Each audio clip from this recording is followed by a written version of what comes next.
I had very recently placed a big amount of photos at the Museum of the City of New York on my outside, my street photography. I thought that was it. I'm good now. And then one night I woke up at 4 o'clock in the morning. Oh my God, in 100 years, people will go to the museum and they will see all those photos of, whoa, look what New York used to look like, and no idea who lived inside those buildings. And I thought, that's my next project. I'm going to go back, I'm going to go into people's homes, and I'm going to take their pictures with all their stuff. And I started in about 3 days. I think people enjoy looking in other people's homes. I do. And in New York, people tend to be not quite so open about their homes. You know, you can't go by and look in people's windows. You think you're nutty, you can look in there and see somebody who's nuttier. You think you have a lot of stuff? You can look in there, see somebody who has more stuff than you do.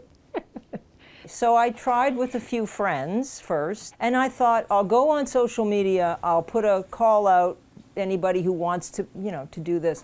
But I never had to. Everybody had another friend, and before you know it, people were sending me an email with a picture of their house saying, could you please put me in the book, I got my thing, my bag, and I would go to people's house and they would open the door and I'd be like, hi, let me look. And I would walk in their house and just quickly, some places I was only for 5 minutes or 10 minutes. There's a woman in the book named Marina, and she answered the door in this 50s Dior vintage beautiful gown. And we walked into the living room.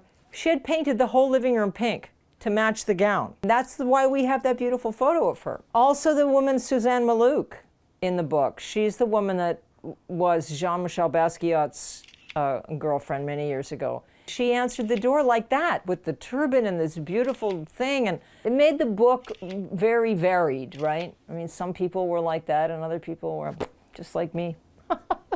Nothing. This is how I am.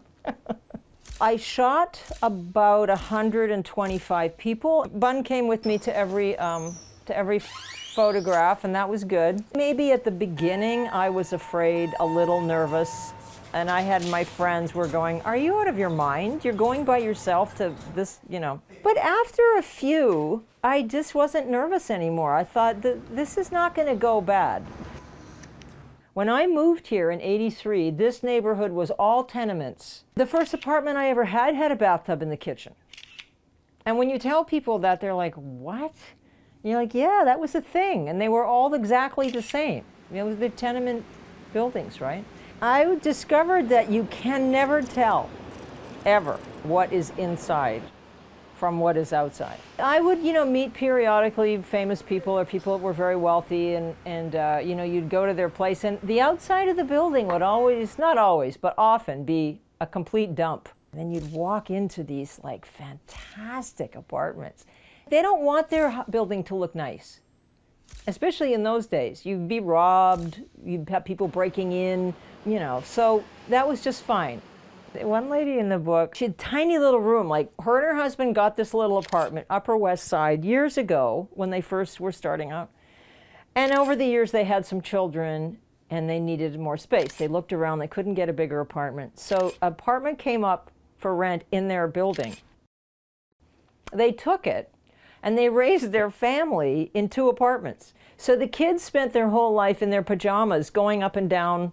They slept up and their living room was downstairs. How funny is that? This has all happened so quickly that we haven't really caught up. I haven't, and mentally, with the fact that we're already doing another printing, and the first printing just came out 3 days ago and it sold out. I don't even know what to think about that. So the timing was really God arranged this, I think. It would not have been made, because people would never let me back in their house now, not the way things still are. I don't know the word coincidence. It might appear to be a coincidence of the timing of all of this. I don't believe in coincidences. I don't know that things will ever be what they were before this. The project is sort of a love letter to what now is a time gone past.